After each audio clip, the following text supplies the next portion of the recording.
जा पाती, लेकिन मैं लंगड़ी हूँ। गुड़िया बेटी, क्या आपको भी बेर खाने हैं? हाँ मम्मा, मेरा दिल तो बहुत है, मगर मैं लंगड़ी हूँ। मेरी बेटी लंगड़ी है तो क्या हुआ, उसकी माँ तो स्वस्थ है। चलो आज मैं आपको बेरी के पेड़ पर ले जाती हूँ। आप भी जग्गू कुक्कू की तरह डाल पर बैठकर खूब बेर खाना। अब जल्दी चलो। फिर एक टोकरी में गुड़िया को बिठाकर मम्मा चिड़िया भी घर से बाहर चली जाती है। खट्टा मीठा बेर है, दिल कर रहा है इसकी गुठली भी खा जाऊं। नहीं जग्गू, गुठली नहीं खाना, बेर बहुत है, तुम बेर को ही खाओ। मैं तो कुछ बेर अपने घर भी लेकर जाऊंगा। कोको दोस्त, वो देखें, आपकी मम्मा भी इसी तरफ आ रही है, शायद उन्हें भी खट्टे मीठे बेर खाने होंगे। फिर मम्मा चिड़िया गुड़िया के साथ पेड़ पर बैठ जाती है। गुड़िया तो कई महीनों के बाद घर से बाहर आई थी, वो बहुत खुश होती है। यहाँ कितना अच्छा लगता है, खुला आसमान, चारों तरफ पेड़ पौधे और ताजी ताजी हवा। लो गुड़िया बहन, ये बेर खाओ, ये और भी मजेदार है। ऐसे वो तीनों गुड़िया को बेर तोड़ तोड़ कर खिलाते हैं। दूर छिपी हुई बुरी चील उन पर नजर रखे हुए थी। अरे वाह, एक साथ चार चार शिकार है, किसी एक का खात्मा तो हो ही जाएगा, बड़ी तेज भूख लगी है।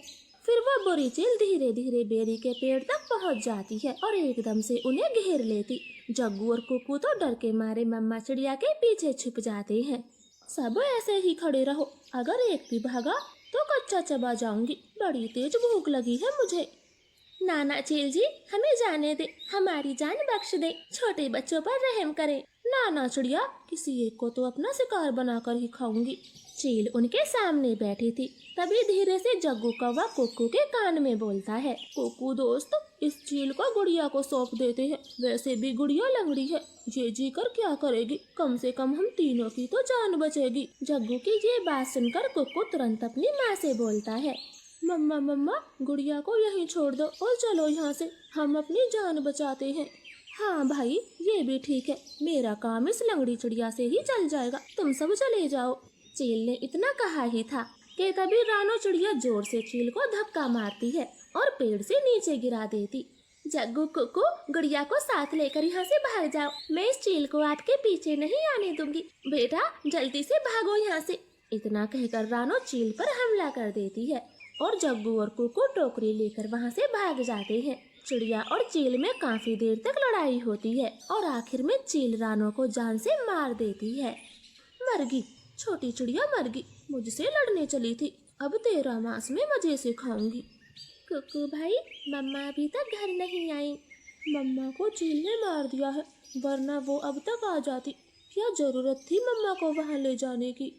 भाई, अगर हम वहाँ ना होते तो वो बुरी चील आपको खा जाती, आप ऐसा क्यों बोलते हो? नहीं, हम चील के हाथ कभी ना आते, वो तो तुम साथ में थी, इसलिए मम्मा ने चील से लड़ाई करने की सोची। तुम लंगड़ी थी ना, माँ को तेरी वजह से मरना पड़ा, अब तू ही माँ की हत्यारन है, समझी? ऐसे कुक्कू तो गुड़िया को ही दोषी ठहराता है। अब गुड़िया का ध्यान रखने वाला कोई नहीं था।